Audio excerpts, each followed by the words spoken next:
country. Let's begin from our studios here in Abuja, where we have Jelani Aliyu, who is the Director General, National Automotive Design and Development Council, NEDDC. Thank you, sir, for joining us. My pleasure. Yes. And also joining us from our Benin studio, Professor Albert Obano. He's a Professor of Mechanical Engineering, University of Benin. Prof, thank you very much for joining us on the program. Thank you, Madam, for inviting me. All right, and then also with us this morning via Zoom from Zaria, that's in Kaduna State, we would like to welcome Professor Fatai Anafi, who is Head of Department Mechanical Engineering at Ahmadu Bello University. Prof, delighted to have you with us this morning. Good morning, Nigeria. And also via Zoom, we have the MD and CEO of Autogas Africa, Mr. Oluwasegun Olajuwon. His company is said to have converted the vehicles that were unveiled by the President for use of LPG and CNG. Mr. Olajuwon, pleasure to have you with us this morning.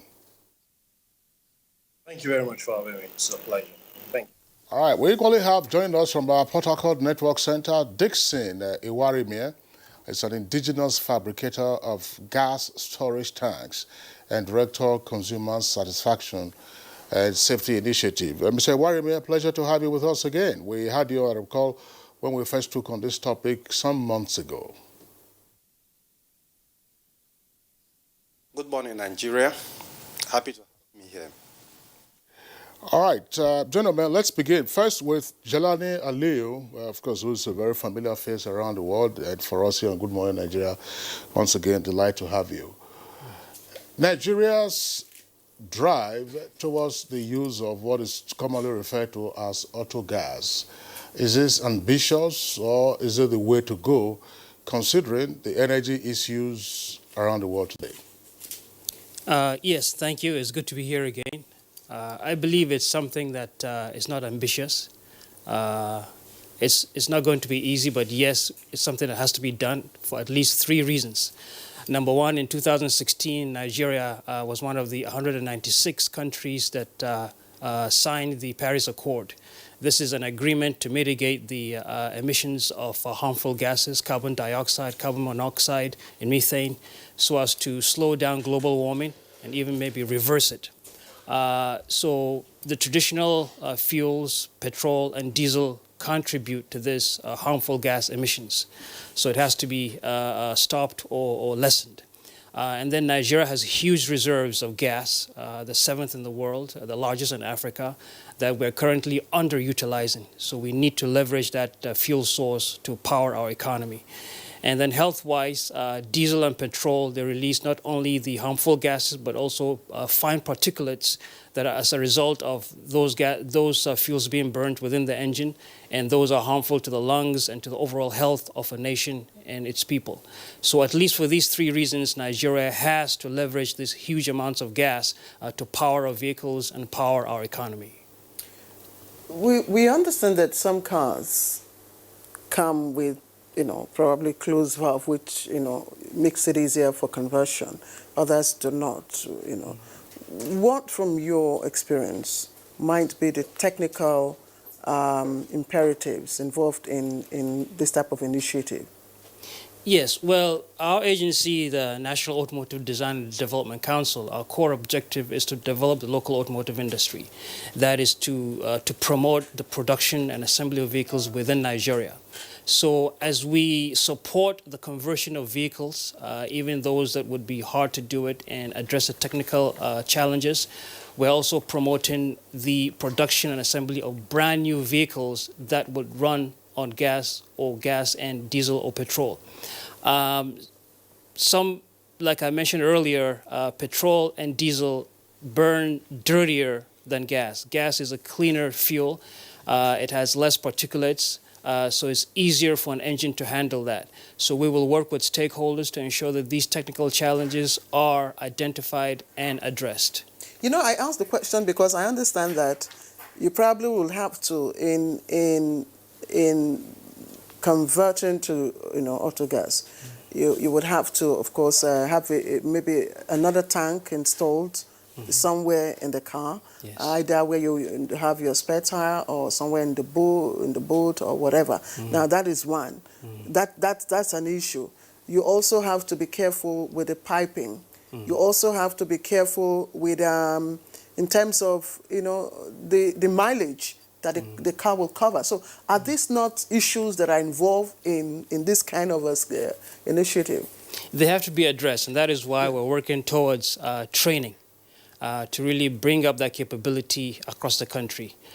We currently have training programs going on by the NADDC, and we're also almost complete with the construction of 7 training centers, which we would lean towards Autogas Conversion and also bringing up that capability within technicians to know how best and how to be most effective in those conversion activities.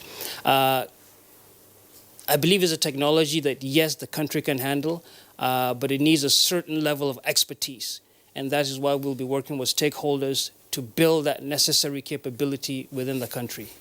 All right, Jalali Aliyu, thank you very much. We'll return to you in the course of the conversation. Let's go over now to our Benin Network Center, where we are introduce Professor Albert Obano, who is of mechanical engineering at the University of Benin. Professor Obano, this is certainly uncharted territory for most Nigerians. What, from your professional point of view, are the mechatronic issues to worry about with this process of conversion from a vehicle using petrol to vehicles now to be using autogas? Okay, thank you for having me and your question. Of course, to embark on a scheme like this, first and foremost, you must have people who have been trained with the necessary skills and competencies to embark on this conversion. So you need the kit, you need all the other auxiliaries to ensure that this thing can be done. As the previous speaker said, of course, apart from the kit, of course, you need the piping systems, the auxiliaries, and of course the tank. People must be trained in fixing these things into vehicles in an efficient and safe manner. If these things are not done, then there are issues. The other thing I must also point out, as regarding the natural gas itself, is that we must have the distribution network to ensure that this gas is able to reach various locations. Prof, I asked about the mechatronic. That's to say, what are the mechanical issues to worry about? I mean, does it mean that every engine, we keep hearing engine blocks and all kinds of connections and fittings that you have in there. Is it every engine that is amenable to utilize gas, or there are issues to be concerned about? I mean, you have all kinds of vehicles on our roads, and I'm sure you have seen them. If you and I were to walk into any mechanic workshop today, you will see an amazing variety of vehicles. Some of them half, some of them quarter, others full.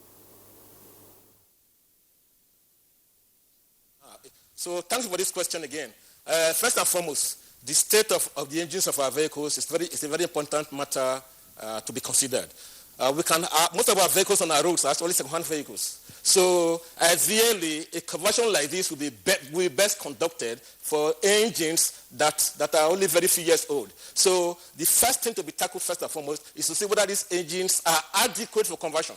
So the technicians that have been trained will, of course, inspect the engine and check whether they are in a state for the conversion to be made. As I said again, ideally, brand new engines or engines that are not so old and engines that are well maintained are best suited for this conversion.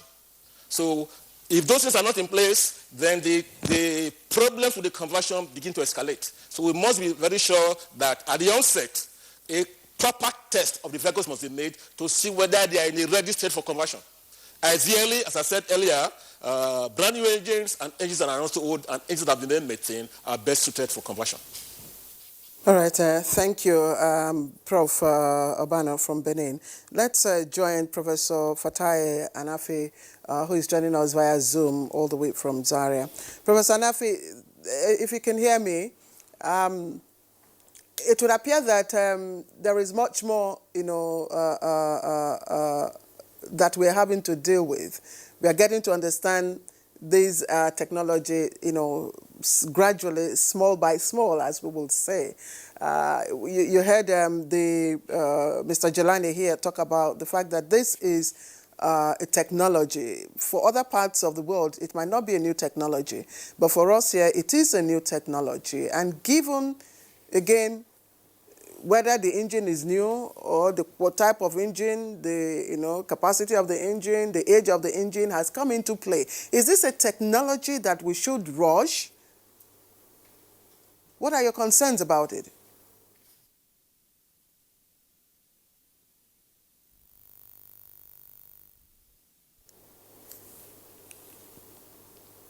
Okay, let me take the question. I think we're having connection difficulty. Okay, Professor Anafi, if you heard my question, please go ahead. Actually, the question is a good question. The technology is not new around the world. And buying into this technology at this time is very, very important for us, considering the need for multiple energy utilization for auto and for other uses. If you look at the requirement for the conversion that we're talking about, the biggest of the component is the CNG tank. Other components are the NSCs, and adapters and regulators and all of that. Now, these components are manufactured by different companies and they are available. So just like the professor from Benin mentioned, the people who will be involved in the fixing of this component will be well trained. It's not just anyone that will be into converting.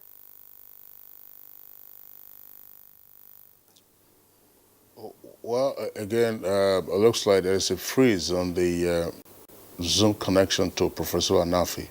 Prof? Yes. No. Are you hearing me?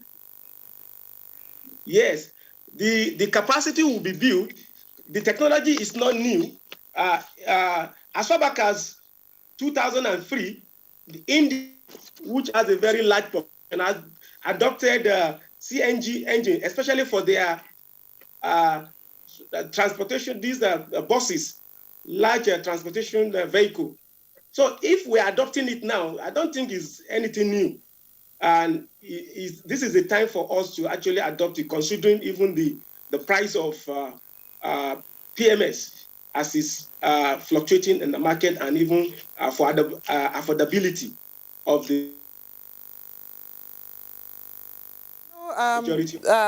Professor Nafi, I don't know if you're back with us.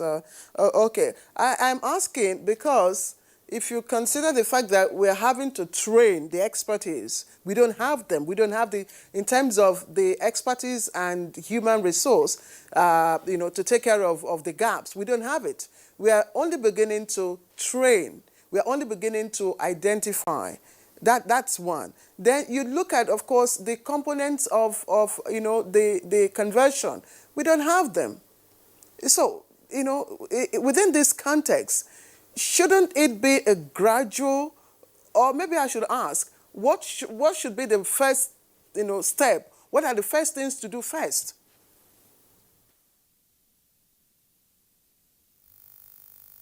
Right? Is that the question?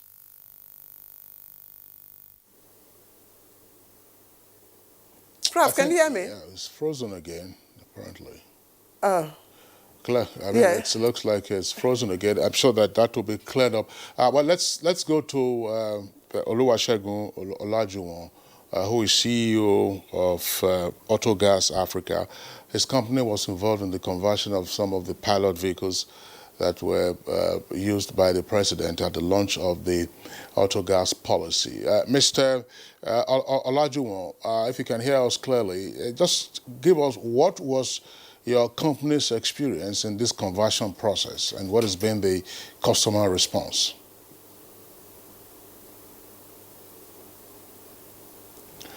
Well, apparently it's the same signal that is linking those two Zoom connections for us. We understand it's off in the meantime. Now let's return to our Port Harcourt studios, where we earlier introduced Dixon Ewarime, who is an indigenous fabricator of gas storage tanks.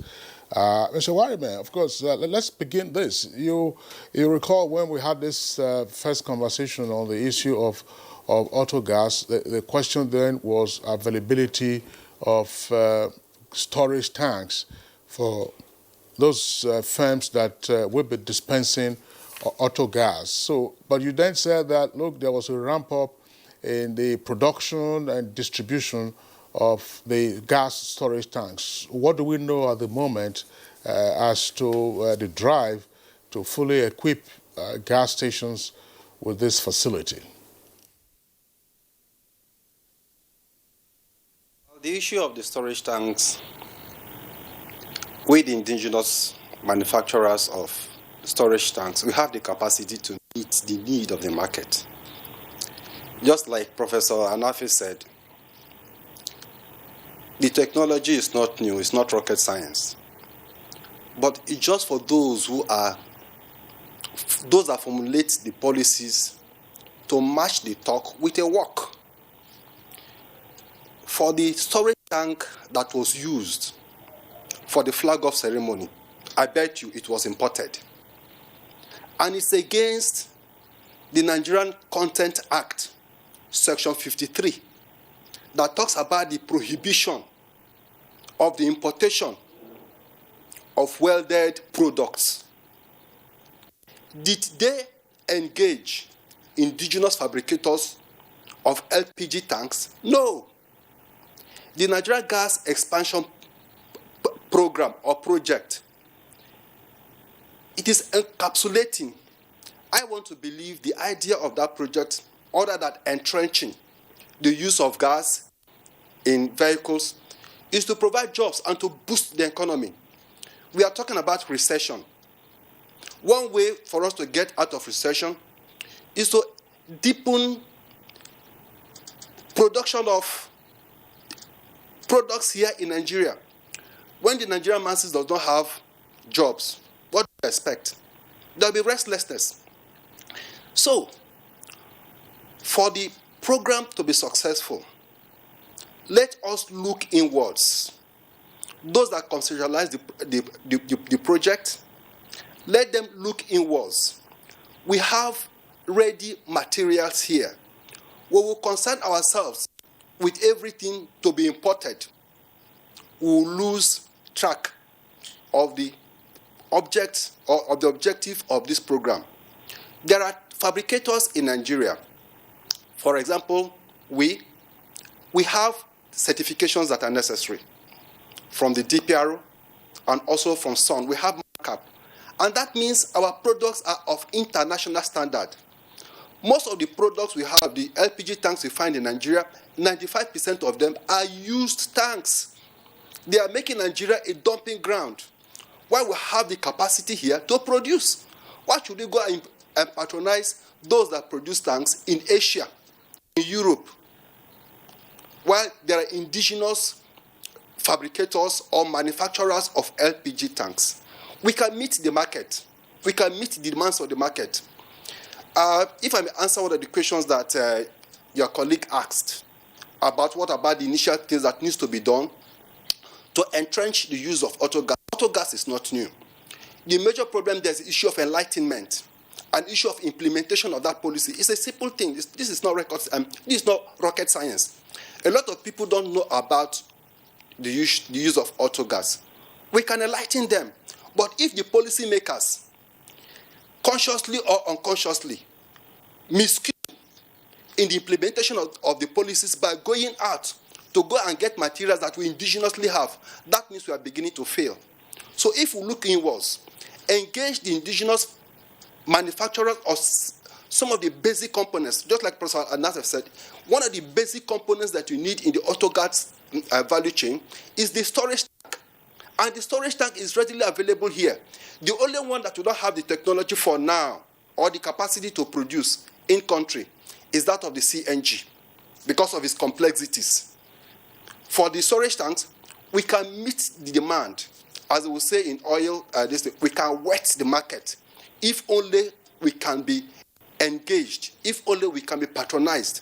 Mind you, we patronize the indigenous fabricators of the LPG tank. One, The welders, they will go to work, they will enter transport. They will go to Mama Put, they will go and eat. And that means as they go to eat, because the food that they eat are produced here in Nigeria, the woman that produces the food, definitely she will buy she will buy pepper from mango pepper from Jos. They are going to eat beans that comes from Borno State. They are going to eat meat, possibly from Katsina and what have you. What are you doing? You are developing the economy, because the welder, he will not have money to pay the school fees of his children. As he spends the school fees of his children, the school will not be able to engage more teachers to teach in the classroom. And that means, what are you doing? Children that will have been at home because their parents could not pay school fees will not be able to go to school. You are developing the Nigerian economy. What we are saying there is this: those that are formulating the policy, please let us look inwards. To me, or to some of us, that we are launching a program for which we have those products, and we are going to import them to come and launch a program here in Nigeria. All right, Mr. Warime, thank you very much there for your opening comments. We have no information at the moment as to whether or not the storage tanks that were used for the flag-off of the project were imported. They might have been purchased locally, they might have been fabricated locally, but you were saying you bet, so which means perhaps you're also not very certain. Well, there are a number of issues that you have raised, so we'll come back to you and then indeed to the other guests. Oluwasegun Olajuwon, MD CEO of Autogas Africa, whose company was involved in the conversion of the vehicles that were used in the pilot scheme or the flag-off, is back again on Zoom on the right side of your screen. I was asking you earlier, Mr. Olajuwon, what was your company's experience in the conversion process and what's been the customers' feedback? Thank you very much for having me. We've been promoting the use of gas as an alternative for a few years now, and we are quite honored to have converted about 99% of the vehicles unveiled by Mr. President. We've converted the buses to CNG dual fuel, and we've done the LPG on the petrol engines on LPG. So we've trained quite a few guys. Yes, those components that we installed were imported, all of it. We don't have the capacity to source them locally.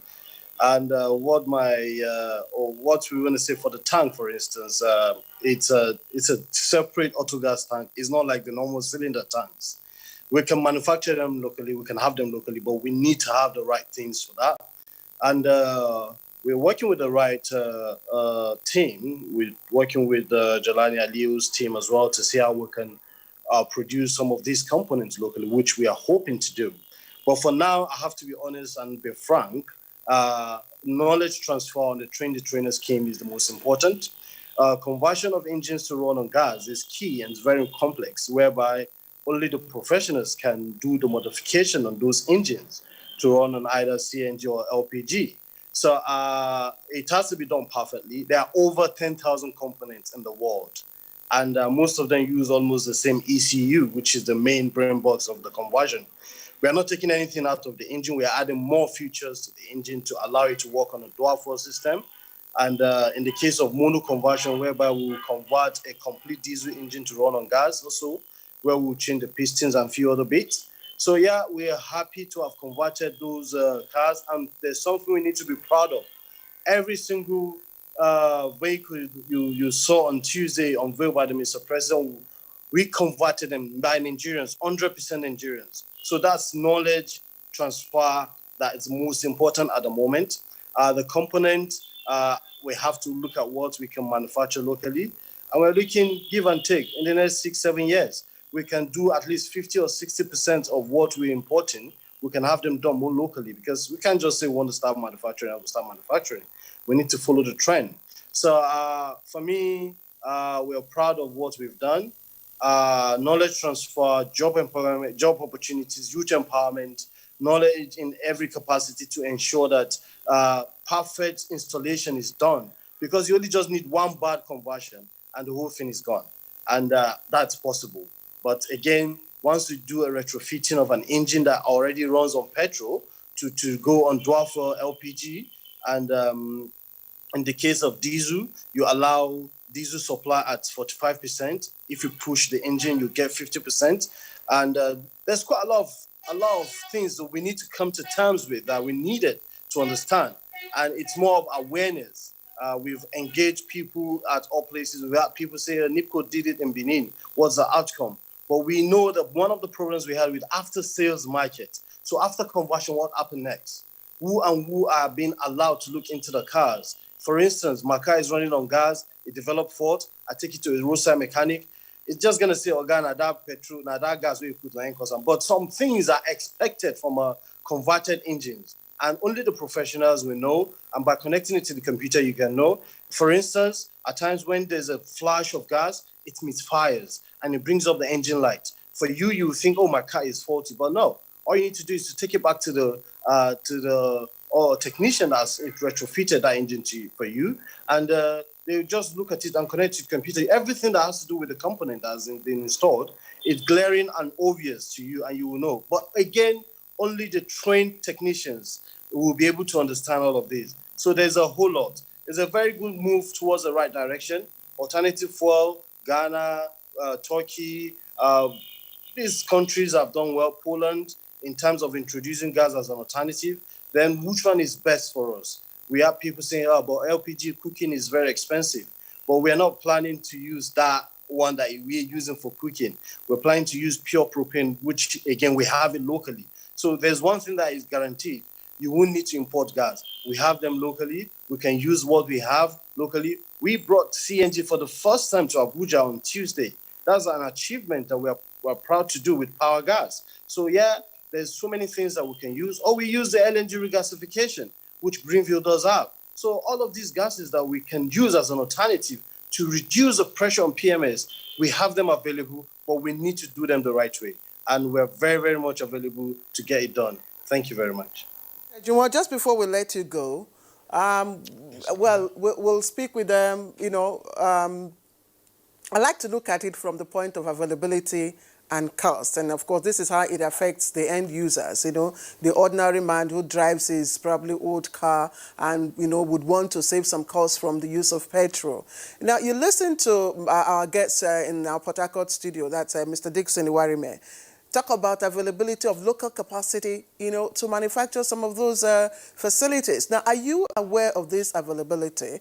And if so, what are your concerns? Did you consult them? That's my first question. Then secondly, we also know that some cars can't handle, cannot be converted without modification. So, and we understand that the manufacturers of such cars have said that, look, if you do and something goes wrong, you lose your warranty. So who takes liability when things go wrong? Is it you who's leading the conversion drive? Okay, madam, thank you very much. I'll talk about the local capacity. Yes, once there's a local capacity, there must be knowledge transfer as well. Local capacity is a willing art. People want to or have similar understanding of gas, but gas is different from autogas. You understand? So if there's a local capacity, obviously we've used a local capacity. We've trained over 40 guys. We've trained guys in Pan, Kaduna. We've trained guys here in Lagos as well. So local capacity is those that have the knowledge already that we can build on. There must be a building on for the Autogas conversion industry to succeed. So that's key. Then going back to the warranty part of it, we have OEM installation, DOEM installations. This installation comes with a certification warranty that allows you to modify brand new zero mileage vehicles, like the likes of Innocent Motors, like the likes of Kuschari's, bringing in Toyotas and all of that. You can modify those ones, but one of the things that is expected of you is you have to check the certification. We have the R120 certification, R70 certification. Those certification allows you to modify brand new cars to so that the warranty does not it is not voided. So I'll give an example. In Turkey, we have that of Toyota. They are refusing modification in Turkey They only say they can do that in Asia. And because the market is big and open for the Turkish market is big for Toyota, they had to object to that and say, okay, for you to modify and install external components on these engines, you must have these certifications, which we do have those certifications with our brand manufacturers. So every brand new car can be modified, can be retrofitted, and it's just going to be as brand as new. So we do them on OEM installation, which is direct from factory. And in the case of Nigeria, it's going to be DOEM because you're going to import them as petrol engines, and we need to modify them whilst in the showroom before it's been delivered to the client. So yes, affordability is also key. We have to look at affordability and quality as well. Like I said earlier, there's a whole lot of components out there, and the Nigerian texture market can endure 5 years. And how many years do individuals use their cars for? So you just need to be careful in terms of components that are being used. And some people are doing component rebranding. They just buy it without the brand and they just put their brand on it and say made in. We can do that as well. I can say to you that we have our company made in Lagos, but it don't have to be that way. We need to do it justifying the purpose of production. So yeah, Autogas is going to fly. We've seen it fly in countries without gas. And luckily in Nigeria, my country, they've got gas in abundance and we can make it fly as well. I can assure you that. Thank you very much, Mr. Olajuwon. Thank you. Thank you. Your optimism is noted. But let's Infectious. No, I would say that's why I say it's noted, not infectious yet. I mean, let's return to Jelani Aliyu, who is DG of the Automotive Design and Development Council. As we interrogate this subject, we just say to yourself, look, we're probably talking about the heads of millions of Nigerians who own cars, and therefore they want to be persuaded to convert from the PMS to Autogas. I'm not sure what the population of vehicles is in Nigeria as of today, but the last figure one got some years ago was about 10 million, half of which were in the Lagos area. But there are complexities with what's going on. The fact that it's happening in advanced countries, more developed countries, doesn't necessarily mean that it will play out here. Let's just take a look at the sociology of our environment. You can see there's a great deal of informality. If you were to go to Akbo, mechanic village, Akbo, I'm sure you probably sometimes you stroll past there. You see how they cannibalize engines and they repack the engines.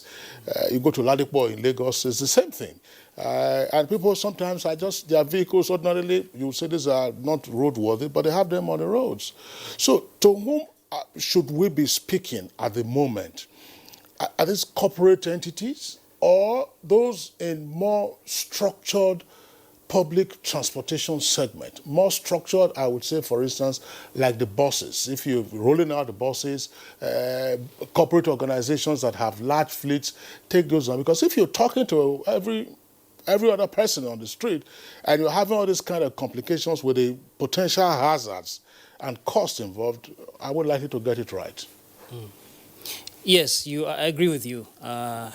It could be quite a complicated technology, but at the same time, I believe it can be handled and deployed successfully in Nigeria. Because more than once, Nigeria and Nigerians have shown that they can adopt a new technology and make it work for them sustainably. Cellular telephony. A lot of people say when automatic transmissions came into the limelight in Nigeria, at first there was a lot of hesitation. Even the mechanics did not want to handle them. But through training and experience, it is now commonplace. I believe the same thing can happen here. Yes, it's new technology to us, but it's been around in the world for a long time, decades. So that's why NADDC is mapping out a strategy that will ensure this program is successful under our mandate. So there's a couple of things that we're doing. We're going to go on a nationwide awareness program to reach as many technicians and mechanics as possible and the general public and make them aware of this technology, this usage of gas, and how it can be done safely and successfully, talking about the advantages and the opportunities. And then we're also going to train many technicians around the country on the conversion and on the maintenance of such engines after the conversion. Like I mentioned earlier, the important thing is to bring up that technical capability. And Nigerians, especially our youth, have proven that you give them something, you open it up to them, and they'll just fly with it. So we're going to lean on that. We're also going to work with stakeholders, not just converting vehicles, but right off the bat. Mr. Olajuwon mentioned Innoson. Yes, he's doing some great things. So a company like that could right off the bat produce vehicles that are dual fuel or gas powered. Dangote Sino trucks and other companies too.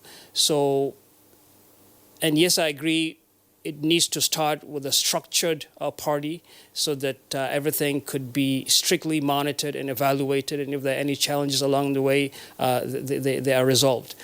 Fleets, municipalities with their buses, large corporations, paramilitary forces, the military. I think all these would be the perfect pioneers of this technology, and then of course also the general public. But it is such a useful technology that would add a lot of value to Nigeria socially and economically. The issue was brought up of we'll have to train people. I believe that is a perfect opportunity to train and empower many of your youth and give them jobs to do. Okay, this is a technology that, we've talked about it so much, that appeals to almost everybody. I mean, the tricycle rider would want to, fuel the keke napep, of course, very affordably. I don't want to say cheap. The ordinary taxi driver would want to have, access to cheap fuel. Yes. So if gas is cheaper and affordable, I mean, it will appeal to everybody. But from my research, the conversion process in other parts of the world, I hear cost between, conversion maybe to LPG, CNG and all that, cost between $3,000 to $4,500. We are told that you will need, some, amount of money have been, put out there on the social media, maybe 250,000, I don't know. Who exactly is this thing targeting? Is it the low-income earner? Is it the middle-income earner? Is it a highbrow? Considering the cost of converting, your car. Yes. Well, you mentioned the cost in other climes that is very high, but the target here in Nigeria is really keep it and make it affordable to a wide slice of the population, low-income earners, medium-income earners, and so we will be working with stakeholders. This is very new, but we will be working with stakeholders to continue to bring down the cost of that conversion, and that is why we're embarking on research and development. We have an R&D facility under NADDC, so we will leverage those capabilities there to further develop conversion kits that would be more in tune with our economic,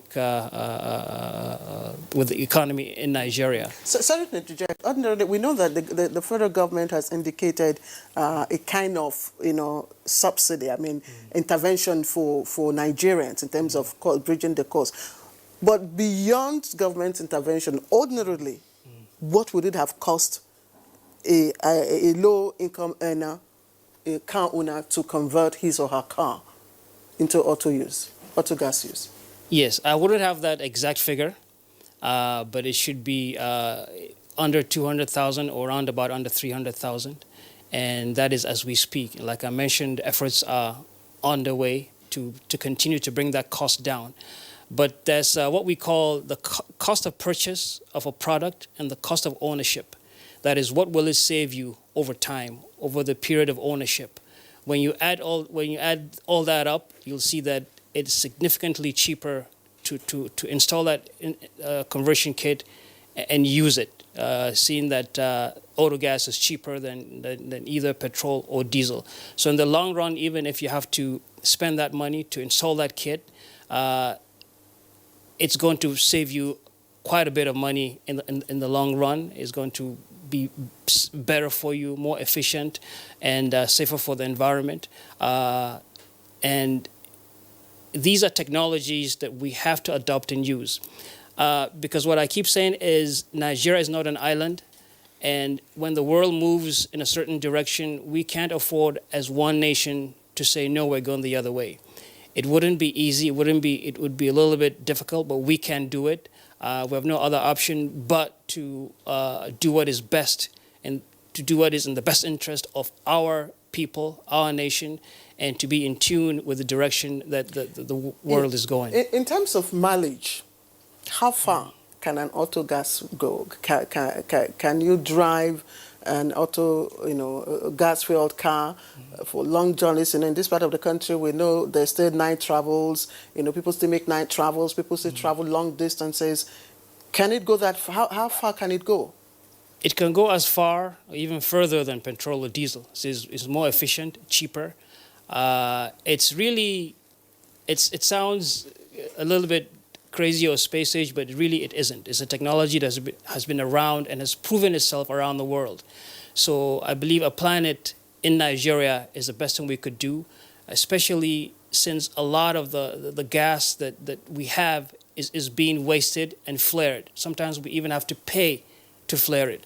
So it's very logical, socially, economically, to really adopt this as an alternative fuel and put as much effort into it to see how best it can add value to millions of Nigerians across the country. Okay, Ajalani, thank you very much. My colleague was asking how far a vehicle can go on autogas. I was just wondering, the principle we know about the fuel consumption will depend on a number of factors, including the state and quality of your tires, the speed at which you are traveling, and also the amount of time you spend on the road. I mean, if your engine is idling and you are in the traffic gridlock for 2 hours, the fuel burns, isn't it? I believe it's the same principle that will apply in general with autogas. True or false? The same principle would apply. And then it burns cleaner, so per volume we get more energy from it than the other fuels. Are there situations where you have, because I know that there are vehicles, that do overheating, once they are caught up in traffic. And we know that in this part of in Nigeria, I mean, tendency is that you will run into traffic. So is there a chance of overheating and then something happens? No. No, overheat. No. Sorry, I'm not an engineer. I'm sorry. Claire is scary. When the vehicle overheats, I'm sure you see the driver goes to the bonnet, opens it. And then if you're unlucky, maybe the radiator cover uncocks, and then you can see the steam that emerges from that. If that steam mixes with gas... Well, the gas, the whole system... because even in petrol or diesel vehicles, such steam hardly mixes with those fuels. Because with a vehicle, the system is very efficient in keeping every material within where it's needed. So the same thing with gas. That is why that high technical expertise is required. That is why there's training by professionals. To train professionals is needed.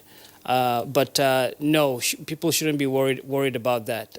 Whatever is deployed would be deployed and making sure that it meets international standards by both us and any stakeholder involved.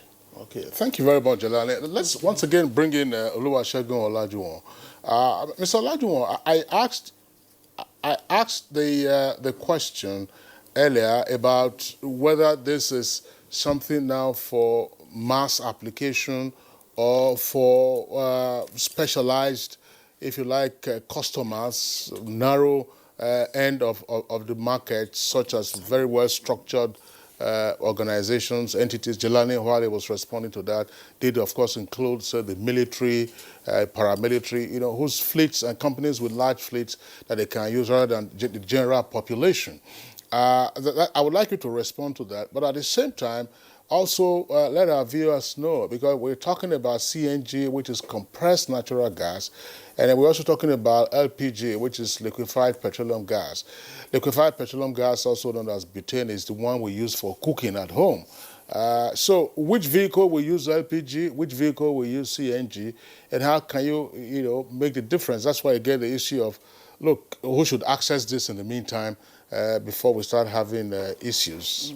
Sorry, Juma, before you take Kingsley's question, we would like to excuse Mr. Jelani Aliyu here. Of course, he has a national assignment to catch. So let's quickly excuse the Jelani Aliyu, Director General, National Automotive Design and Development Council, NADDC.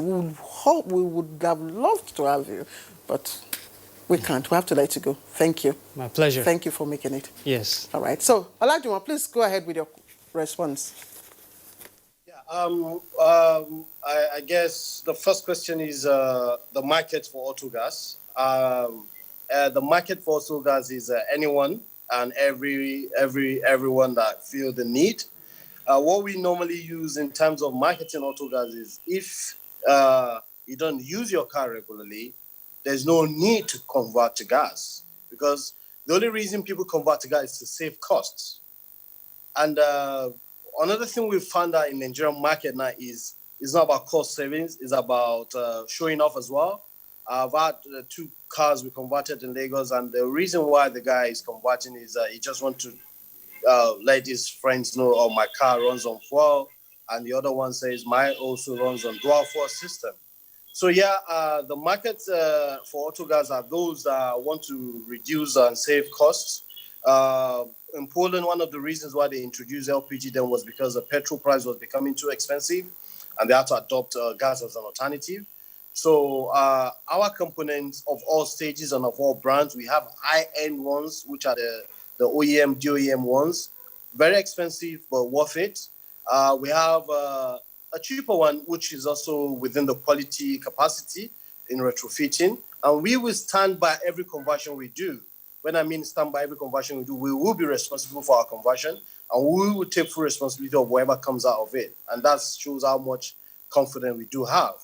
Then I hope that I've answered that question. Then in terms of the gas that we use, the CNG, the reason why we recommend CNG for diesel engines is because it gives you a better performance, and the ratio is between 45 to 50%, depending on how much and what engine is being converted for moving vehicles. And why we will recommend LPG for petrol is because it's best for petrol, and you can use CNG for petrol engine as well, but we will get more results using LPG for petrol engines and CNG for diesel engines or LNG for trucks. And those are the things you've seen around with the trucks that are CNG powered. We can substitute the supply of diesel by 40 to 45% of CNG. And the way it works is you still inject and flash in the same diesel and gas into the engine at the same time. So for diesel engine, both gas and diesel will be working. So if you're consuming maybe 100,000 liters of diesel a month, once it's been retrofitted to run on dual fuel system, you will need just about 600 or 400 or 550 liters. Then you substitute with CNG at about 45% of it. So the savings will be on the cost of which you bought your CNG compared to the price of the diesel at the moment. But for the petrol engines, you can drive on either petrol or LPG or petrol or CNG. So those are the benefit. And why do we prefer using propane? Because propane is best for a commercial purpose. It's easier for us to use propane because it reduces the reliance on the cooking gas. The cooking gas we have in Nigeria is 80% butane, I think, and 20% propane. So as of today, for 20 metric ton of LPG cooking gas is about 5 million naira or thereabout. So that brings it about 160 something naira. So even almost the same price as petrol. So for instance now, for petrol and LPG to cover the same, you will need about 1.2 liters. Worst case scenario, 1.5 liters, depending on the engine, to cover the same distance as a liter of petrol. So now we will be selling propane at 99 naira. So all you're going to need is about 110 naira of worth of LPG propane. Well, Sorry, Juwon. I think you're getting too. I think you're getting much too technical for even some of us here in the studios. But just for the benefit of the viewer, sometimes we just complicate an easy technology. This is a technology that we want everyone to key into. So for the benefit of the viewer, which of the gas types or varieties, LPG, CNG, which car is to LPG and which car is to CNG? Just simple. Just give us a simple answer. Straightforward. CNG, diesel, LPG petrol, CNG petrol. That's all. Any of the gases will go for it. It's not a difficult one. CNG for diesel engine, perfect. But we cannot use LPG for diesel engine because the savings won't be much. Okay, all right. Mr. Lajuwon and indeed the other guests, we're going to have to take a short break now. There are a number of very interesting tweets that we have received. When we come from that break, we'll take the tweets and then get your responses to the issues that they are raising. The counsel of our fathers. I believe we have fought one civil war too many in this country. So those who experience it will run away from it. Nigerian youths, let's build our nation together.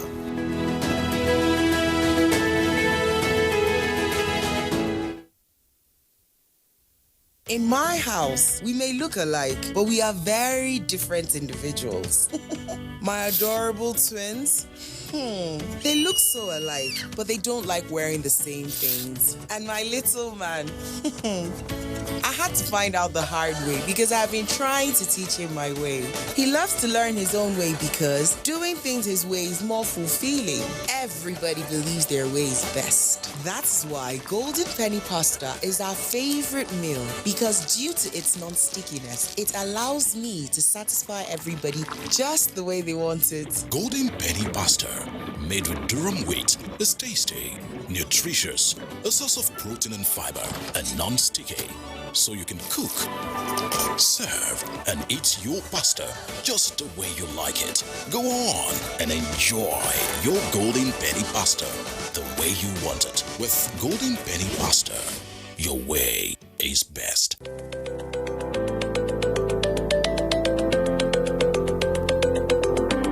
My name is Nando Jamda Muhammad. Stevita Hussein Musa. Rodina Joel Chinji. Said Musa. John. I'm a carpenter. I've been doing this for more than 8 years now. And I said that plantain. Nakai Kimami Shekara Uku. I've been selling my tomatoes for about 10 years now, and I do it for a better Nigeria. And I do it for a better Nigeria. Now, when the Sana and Lemune Domin Nigeria to take about Domin Nigeria take care. And you can see we are doing our small little work to make Nigeria great. As you can see, I'm a technician and I'm doing it to help myself and to help my generation. Business. Ina yin wannan domin ci gaban ƙasar Najeriya. For a better Nigeria. This message is from the National Orientation Agency.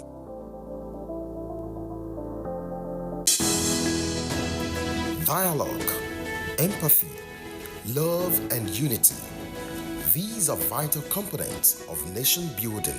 For all to be well, we appeal that we should refrain from volatile, provocative, inciting messages and language. Let's build and not destroy.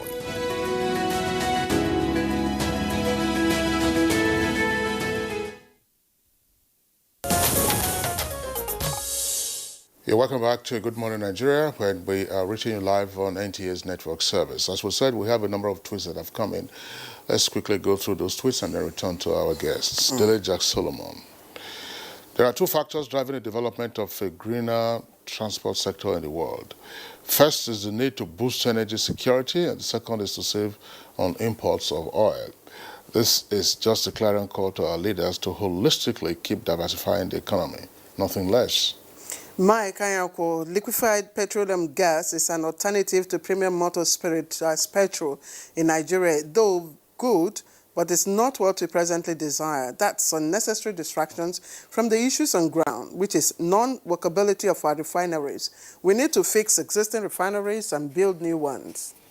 Festus Akimboyewa, many car owners in Nigeria may be reluctant to convert their cars to run on autogas if there are no incentives from the government. It may also be hard to find filling stations stocking it.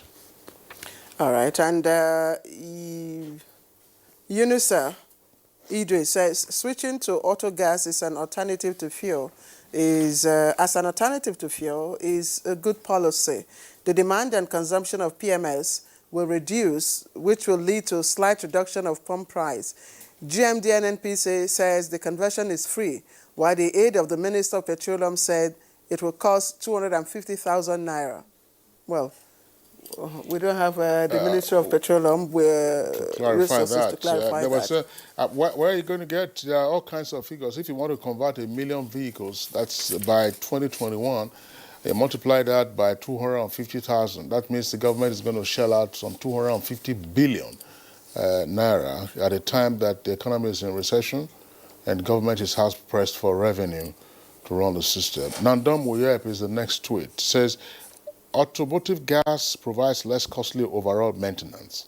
Such powered vehicles double engine life due to less wear on the cylinder and engine segments. Gas is cleaner, leaves fewer carbonaceous deposits on combustion, and allows engine oil to stay clean longer. All right, and Law Alpha C, developing autogas is a good domain which would act as a relief to users of fuel, particularly big industries in powering their equipment. Radiat Balogun, my concern is cost of maintenance and whether there are professional mechanics who can fix the vehicle when the need arises, and how affordable will the services be. And Chris Simeon says vehicles converted to autogas or LPG don't emit a large amount of carbon dioxide into the atmosphere, which affects health, and favorable policies should be made to promote supply of autogas in large quantity, just like in other countries. Titus Mondenonk, both autogas and PMS are depletable sources of energy. Why don't we imbibe the culture of going into electric cars, as most developed countries are planning same, into the next generation? The greenhouse emissions associated with these products also do not do our environment much good. Right, Comrade Ngala thinks the alternative is an excellent development. Leo Fadaka, autogas is a great idea, even though the cost of conversion is high and counterproductive in a recession. Electric cars should equally be of focus to meet the changing global standard. And made in Nigeria cars should be sacrosanct in the long run. Okay, Akejo Olagbaji says, in technical term, it isn't alternative, but also a fuel cleaner than gasoline or fuel oil. More information should be out to emphasize on safety and benefits. As gas, it has thermal expansion, meaning it shouldn't be filled up, and handling should be with care. Cecilia Okoroma, great initiative by the federal government. Imagine the wastages over the years. Imagine also the job losses. This initiative will sure create employment and help reduce the hazards as a result of gas flaring. And this is an interesting one coming from Abubakar Ismail. He says, my car, and that is a 206 brand, comes with both petrol and gas options. But all the gas stations I visited don't have the head to fit my car till I got tired and removed the gas cylinder. This is coming from a handle, says John Big Cross. We are already going into it with the government lending a hand to kickstart with a large number on http://conversion. I'm sure that's an address that is trying to give us there. My fear is that there isn't enough public awareness about this. Come to the streets and sample Nigerians' views. Akejo Olagbajo again says, the possible way is injection system and not the carburetor system. The piping should be gas tight and the tank should be strong enough to accommodate expansion. Now, we have this from Omar Jamir. Nigerian people were told that cooking gas was a cheaper alternative to kerosene, given the abundance of gas which is being flared. Today, a kilogram of gas sells at 320 naira per kg. What is the guarantee that after spending to convert to autogas won't be more expensive than petrol?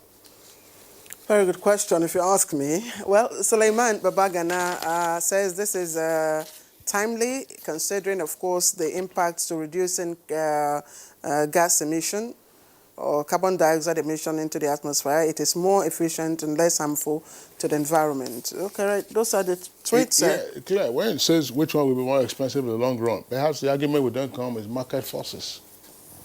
Well, that's whether petrol will then become cheaper than auto gas.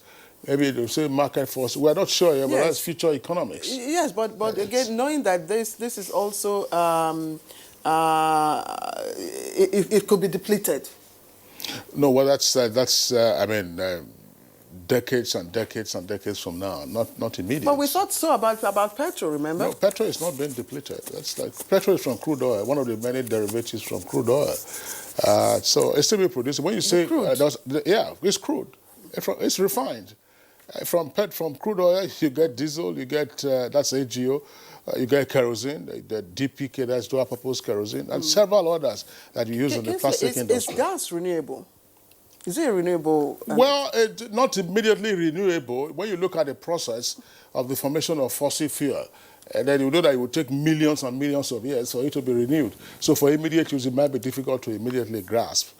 All right, but there are some benefits that some of our viewers there highlighted in terms of engine longevity and maintenance. We would like the professors of mechanical engineering who are still with us on the program to speak to this in terms of engine costs. This is still new, and this, again, as we say, is uncharted territory, but when it becomes popularized, of course, it will be a different ball game. Professor Albert Obano of the University of Benin, Professor of Mechanical Engineering, speak to us. I mean, we do know that there was a time, for instance, this is not the fuel now powering it, but some of the engine components. You know, we used to hear of carburetor engines and contact set. Nobody bothers about carburetor engines these days. So our mechanics have also become used to it. But the complexities being described either by Jelani, whom we've signed off, or by Olajuwon, those are matters that will appear in the meantime to be far-fetched. But from a mechanical point of view, what advantages are likely to occur in terms of engine longevity and reduction in maintenance cost? Okay. Thank you once again.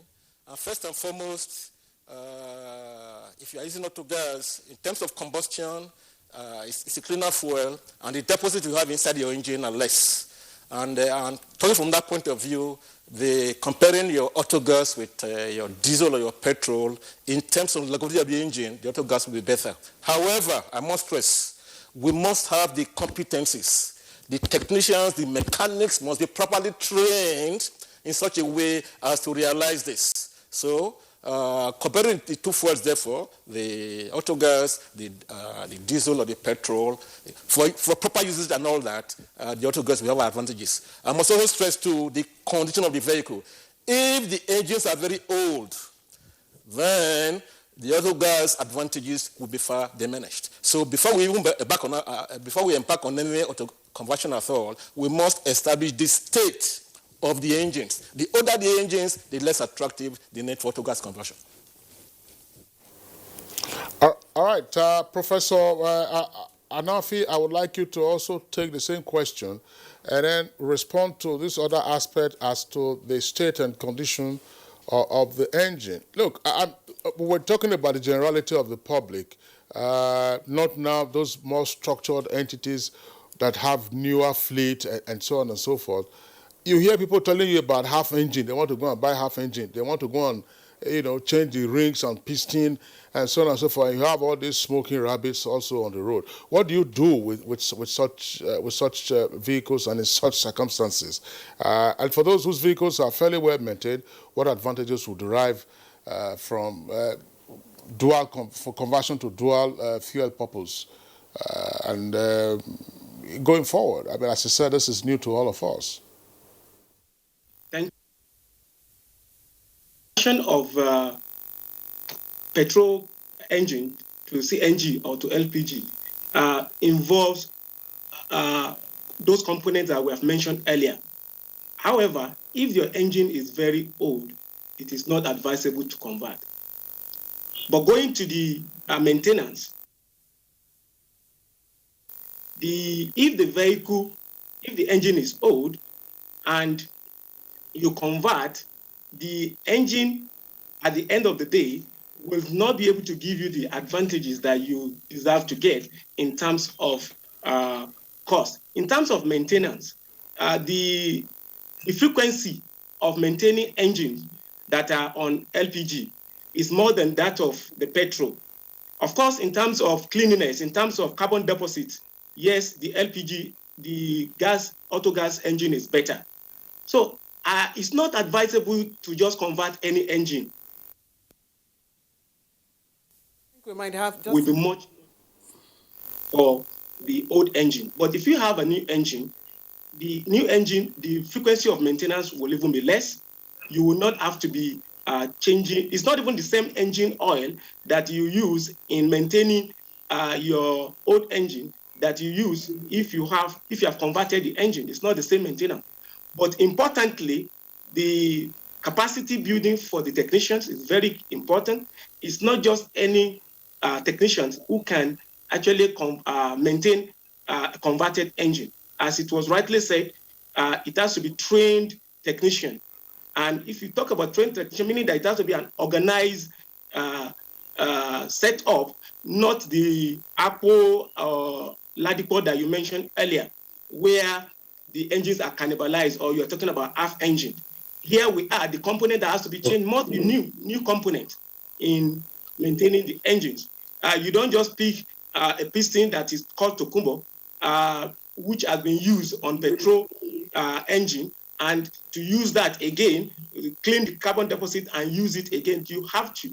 If you must go autogas, then you have to use new parts to be able to carry out the maintenance. Oh, thank you very much. Claire, I know, just part of what Anafi just explained. Maybe Oluwaseun will respond to this, but I know we have a question.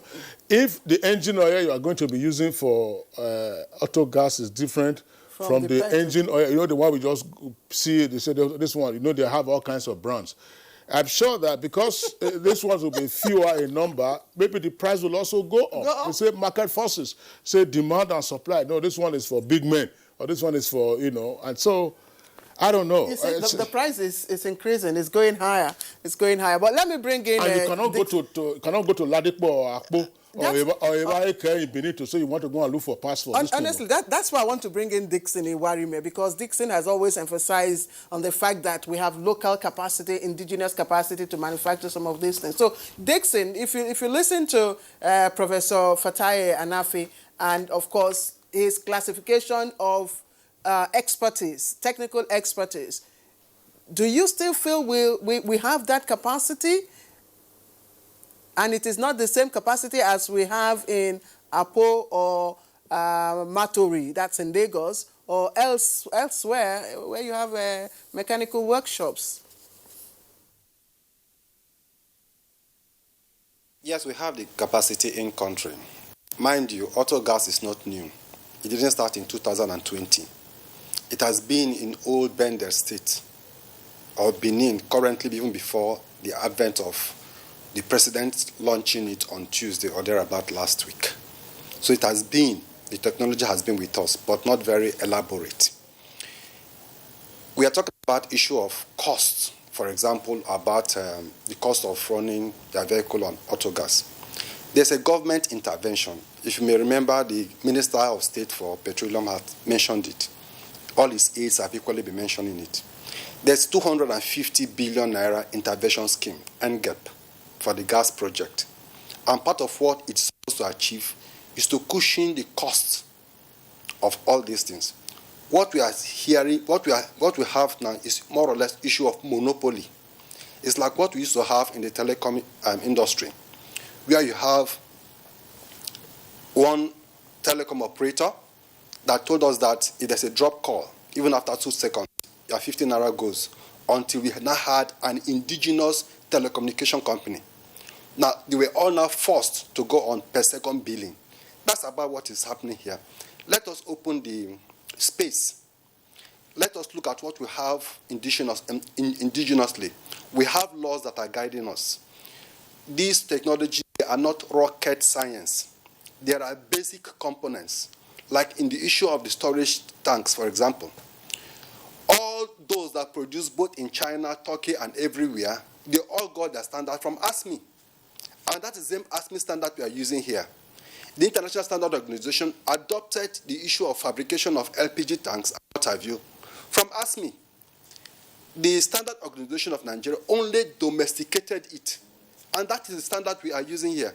We can produce LPG tanks, we can produce propane tanks by the international standard. And once it follows the international code and standard, it is as good as any other tank. In where we are here, in the locality where we've been servicing our clients, when Standard Organization of Nigerian staff, recently they came and saw our product, when they came for tank certification, they marveled.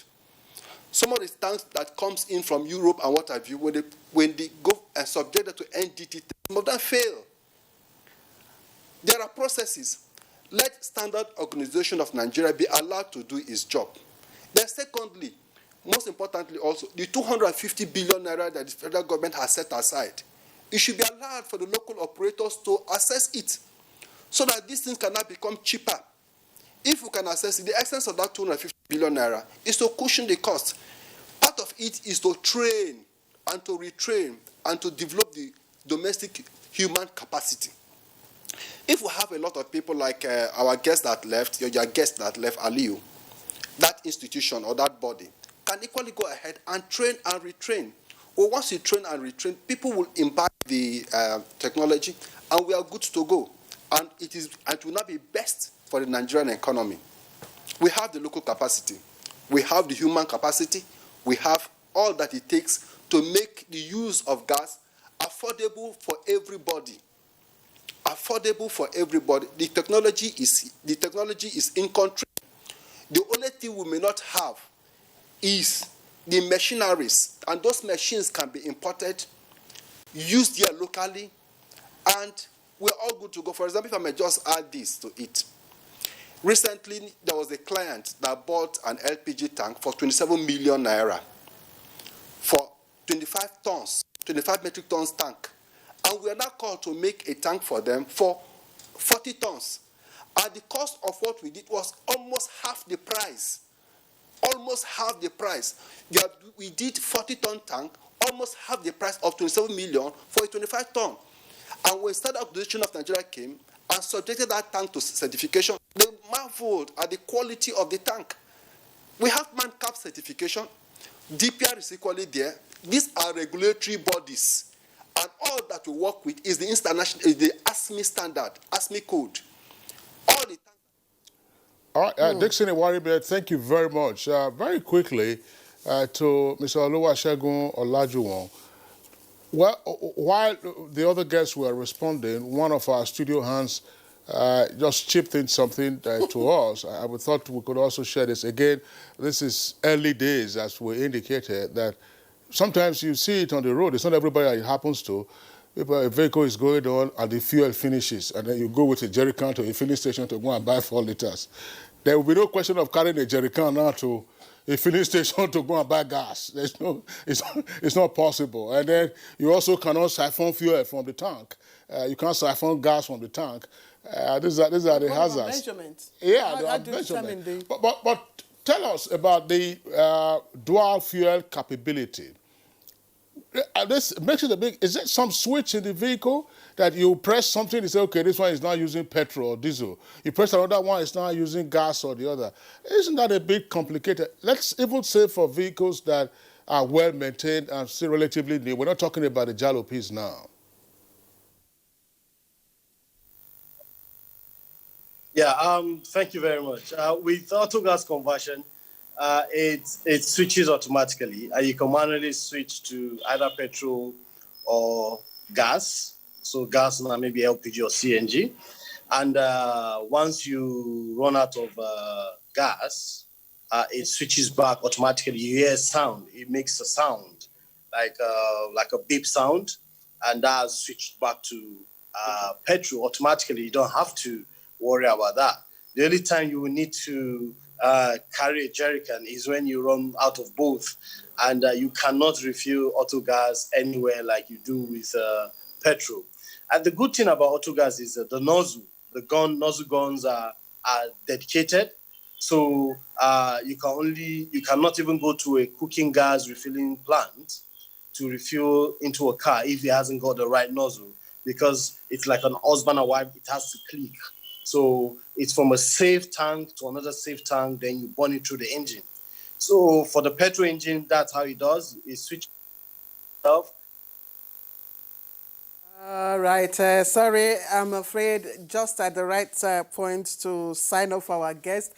So let me start from you, Mr. Oluwaseun Olajuwon, MD CEO Autogas Africa. Of course, your company converted the vehicles unveiled by Mr. President to both LPG and CNG. We'd like to appreciate your contributions on Good Morning Nigeria today. Thank you very much. And also, let me appreciate our guest that joined us via Zoom from Zaria, Professor Fatai Anafi, Head of Department, Mechanical Engineering, Ahmadu Bello University, Zaria. Professor Anafi, thank you very much for joining us on the program. And also Professor Albert Obano, Professor of Mechanical Engineering, University of Benin. We also appreciate you. And from Port Harcourt Studio, Dixon Iwarime, an indigenous fabricator of gas storage tanks and director Consumer Satisfaction and Safety Initiative. Thank you very much for also joining us. Well, I can tell you that we have the chairman of the gas expansion program has been watching this program, and I have on his words that, of course, members from the ministry would be here on Good Morning Nigeria to give further clarification on this matter. But that's how we end today's edition of the program, Good Morning Nigeria. Thank you for watching. I am Claire Dilabo Abdulrazak. And I'm King